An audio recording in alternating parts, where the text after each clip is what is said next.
So, in this lecture we shall be looking at a very important step in, you can say, physical verification of the design, or some rules which the designer should follow in creating the layout is something called design rule check. Okay. Let us first try to understand what is a design rule in the context of VLSI layout design. Okay. The first sentence is important.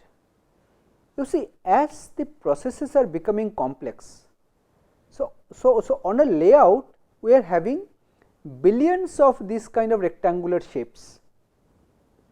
Now, how do you know that these billions of rectangular shapes, the way they are laid out, so it will result in the correct functioning of the circuit that you are trying to build?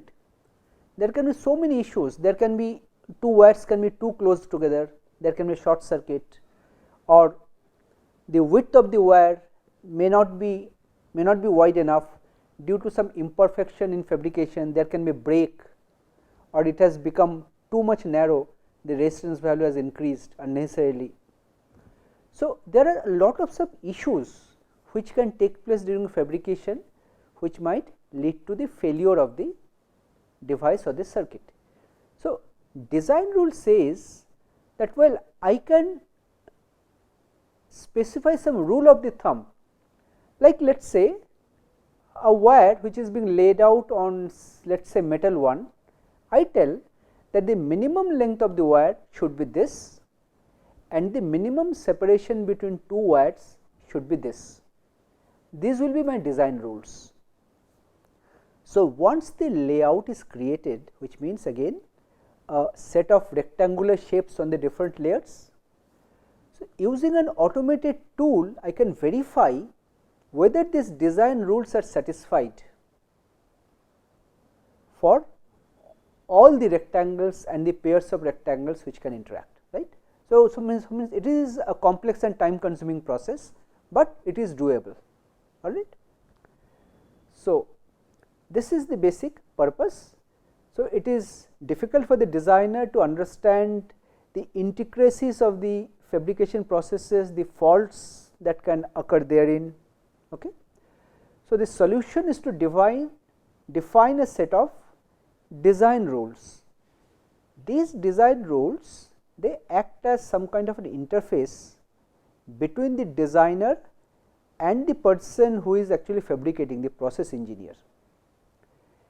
Design rules can be conservative or aggressive. Conservative means I deliberately say that the wire length should be this, which is more than what is required, because I am keeping the tolerance in mind even for fabrication process variations. So, the wire width will be varying little bit, but that little bit can be tolerated if I just initially to start with say that the wire width should be large enough, this much. Similarly, separation between the wires, if I specify they have to be separated sufficiently away, so even due to fabrication imperfection there will be no short circuit between them. So, this is the understanding, but the implication is that if you are conservative in this sense, your total means area will be increasing, which means your performance due to delay will be increasing. But if you are aggressive, you are not unnecessarily making the wires wider or separation larger, then you are talking about increasing the performance, but possibly because of some failures the yield or the percentage of the correct chips that are manufactured, that might go down. Okay. So, this is a compromise. So, design rules actually we will be looking at, they specify certain constraints which are geometric in nature with respect to the rectangles. We are calling it the layout artwork. Now, these rules, they are typically minimum width and minimum separation or spacing rules, and they apply between wires or objects on the same layer or across different layers. Now, if these rules are followed, then it is ensured that the patterns on the processed wafers will most likely preserve the topology and will lead to a correct design. So, this becomes easier for the designer. Okay. Now, most of the design rules that have been used means in practice, they are sometimes called scalable.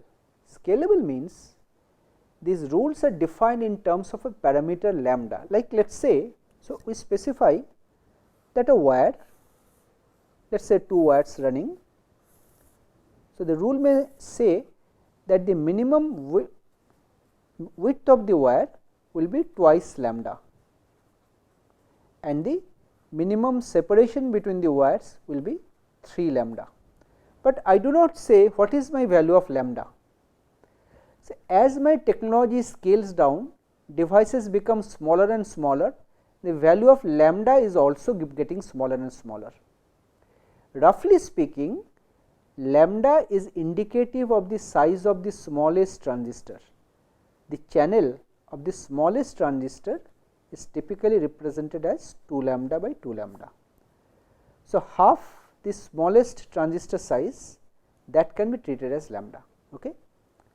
Now, as technology scales down, say from 0.25 micron technology, you had scaled down to 0.18 micron technology. So, your design rules have not changed, but the value of lambda has changed. Okay. But of course, today in the area of the deep submicron technologies, so only the scalable design rules will not work. There are some other design rules which are also augmented, which are based on some absolute values, not based on lambda anymore. Okay. So, this has become more complex. So, this is what I mentioned. The rules are ported or can be ported over a series of processes, technology scales with time, and for deep submicron design we may be forced to use some absolute design rules, because scaling for all the layers does not work equally well there. Okay. Now, how are layouts represented? We have already seen this during our earlier lectures. So, we can use a schematic layout, a symbolic schematic layout kind of thing, where the layout is represented by rectangles corresponding to the different objects, and we use some color coding convention. Every layer is represented by a different color. Like you recall the diagram we had seen earlier again. Here a CMOS inverter we had represented in schematic form like this, where we use some color coding. Blue means metal, red means polysilicon, green means diffusion, means N diffusion, and on this side brown is the convention for P diffusion, and contact cuts black. Okay. We have also seen that symbolic layout can be represented in a more compact way as a stick diagram, where every object is shown as a line. Like you recall, we had seen that the same layout can be represented in a compact way by a stick diagram like this. Now, suppose we have access to the design rules. We already mentioned that a metal line must be minimum 3 lambda wide. So, here even if I have shown it as a single line, I know that this rectangle width will be 3 lambda. So, if I know that the separation between this metal and polysilicon line will be 3 lambda, then I already know this separation will be 3 lambda. So, from the design rule I can directly convert my stick diagram into my layout, right. This is the advantage we gain. Okay. So, let us very quickly look at the MOS transistor fabrication basic. So, you know that a n channel transistor is created like this, where so on a substrate, p type substrate, there are 2 diffusion regions, highly doped n regions are created. So, one is the source, one is the drain, and in between there is an oxide insulation layer, on top of which a polysilicon layer is created, which forms the gate.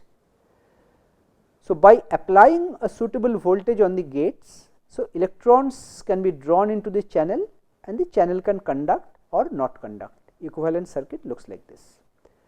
Now, you see for a transistor, so it is actually like this, there is a diffusion on one side, diffusion on the other side, nothing in between. On top there is a solid polysilicon block. But in a layout, when we show, we do not show the disconnection in between. We show the diffusion as a solid rectangle and we show the polysilicon also as a solid rectangle above it. But it is understood that in the region which is overlapping, the diffusion green region is actually not there, but this is just a matter of convention. Okay. So, in our symbolic layout or schematic layout, we show it like this, a continuous rectangle. This is what I present. So, the transistor like here is represented on this schematic like this, a solid. This is the top view, diffusion on the lower layer, on top of which the polysilicon layer in red, which is the gate. Similarly, p type MOS transistor is quite similar, just this is created on top of an n type substrate or a well. There are p type diffusion regions and similarly oxide. So, the color convention for the diffusion region here is brown.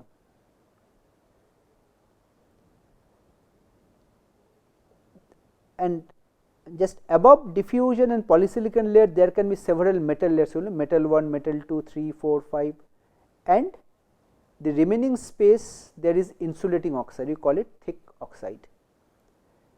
And as and when required, there can be connection across layers, like this connection shows between metal 1 and polysilicon, this shows between metal 1 and metal 2. These are via connection or contact connections. Okay. These are the conventions that I had talked about. So, a polysilicon wire is represented in red, diffusion for n type diffusion is represented in green, p type diffusion in brown, metal 1 blue, metal 2 purple, and the vias, the connections, contacts are represented in black. So, this is just another example which shows two transistors, one n type, one p type, with the source of one transistor connected to the drain of the other transistor. So, maybe we are trying to build an inverter. So, this is the central point from where we will be taking the output. Okay, of course, the input connections are not shown. So, this is an incomplete inverter. Right. Now, the design rules, as I have said, they will look like this. First kind of design rule will specify feature width. Given a rectangular shape, so what should be the minimum width? See, these are all minimum. So, there is no harm if I use 3 lambda in place of 2 lambda. Feature spacing between two such shapes, rectangles. So, what should be the minimum separation? So, here it is shown as 2 lambda, just as an example. Now, depending on the layer, these values will change. So, some actually practical design rules are shown here. This is based on a standard design rule called MOSIS. So, these rules specify like this: polysilicon, where gates are formed, the minimum width has to be 2 lambda, separation is also 2 lambda. Diffusion, which is down below, diffusion, the minimum width is 3 lambda, separation between two parallel diffusion layers must also be 3 lambda. Metal 1, as you move up, 3 lambda, but the separation is 3 lambda for metal 1, but as you move up to metal 2, separation has to be more, 4 lambda.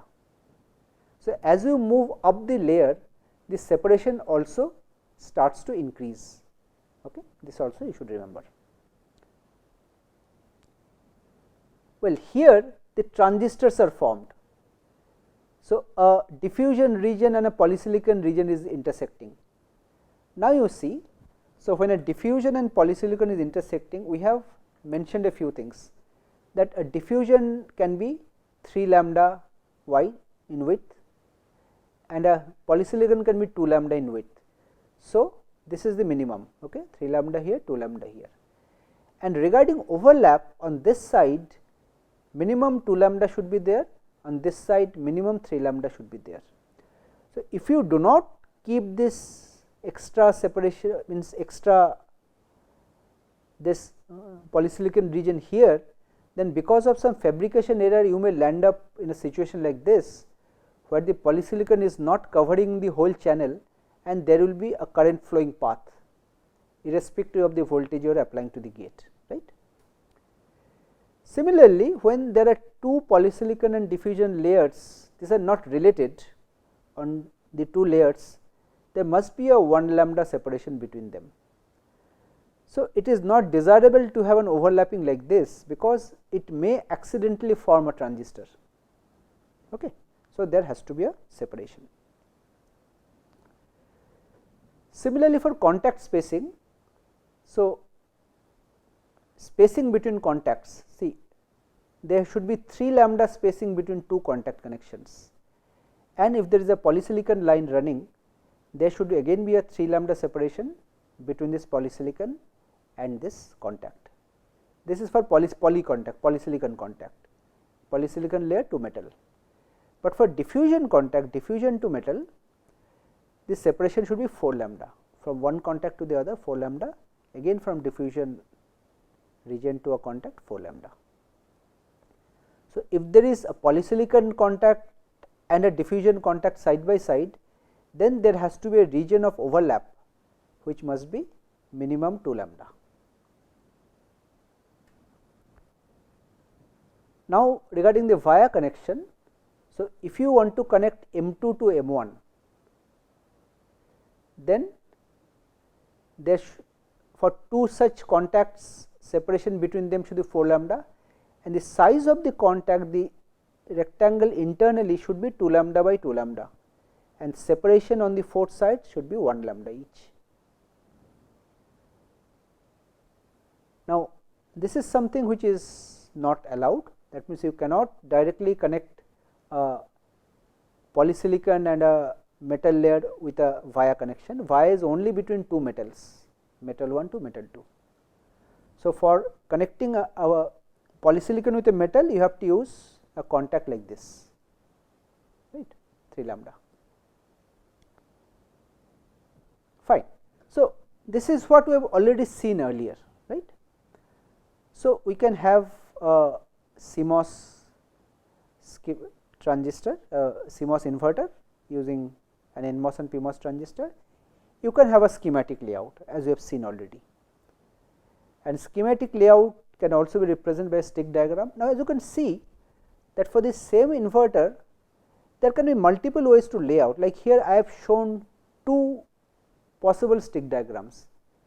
Like here, say instead of directly connecting, as I was showing earlier, this diffusion, P diffusion and N diffusion with a contact, so which is difficult. So, here I am showing a metal line in between. So, actually you are doing a diffusion to metal contact, diffusion to metal contact, and taking the output on metal. Now, instead of doing it like this, you can also doing it like this, the two layers, instead of vertically diffusion and the P diffusion and N diffusion, you can put them horizontally, and instead of two segments of polysilicon, you can put a single vertical segment of polysilicon that will be crossing both of them. So, there are multiple ways of creating the layout. Okay. So, there are issues, your layout has to be compact, smaller in area, maybe the second one is better than the first one, because here here the height of the layout was becoming larger, right. So, let us look at, okay, this is already we have mentioned, this is your inverter, this is your stick diagram, depending on whether you are applying 1 or 0. So, one of the transistors will be conducting and the output will be just the complement of the input. Okay. Let us look at some more examples. So, here I am showing a CMOS NAND gate. So, you see the CMOS level schematic is like this. There are two p type transistors in the pull up and two n type transistors in the pull down. Now, again this is not a unique thing.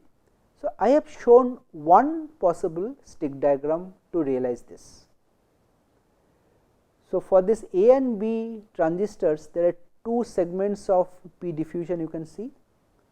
This A is crossing here creating a transistor, B is crossing this one creating a transistor, and these two are getting connected, this point the two are getting connected, and then there is a metal connection which connects it to the pull down network. This is a metal connection. So, pull down network has a this N diffusion vertically, this A is crossing creating the first transistor here and B is crossing creating the second transistor here. So, you can see this is just like doing an artwork. This is a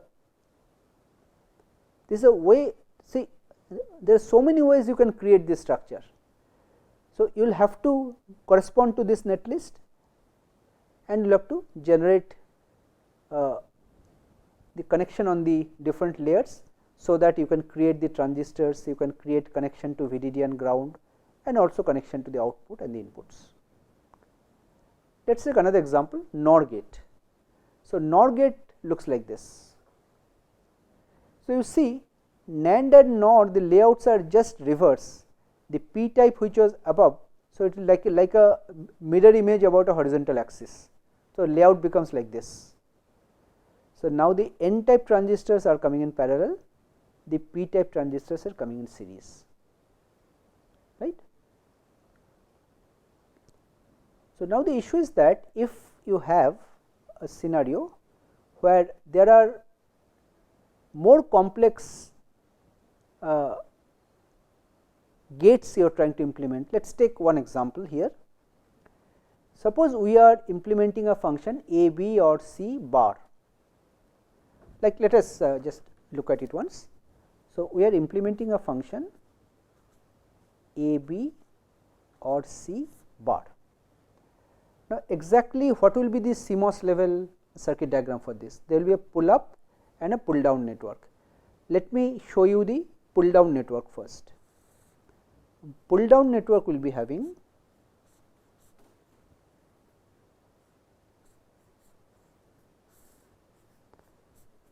transistors like this, where A and B will be coming in series, C will be coming in parallel. But in the pull up network, it will be just the dual of this. Dual means this will be your C, it will be coming in series, and then A B will be coming in parallel.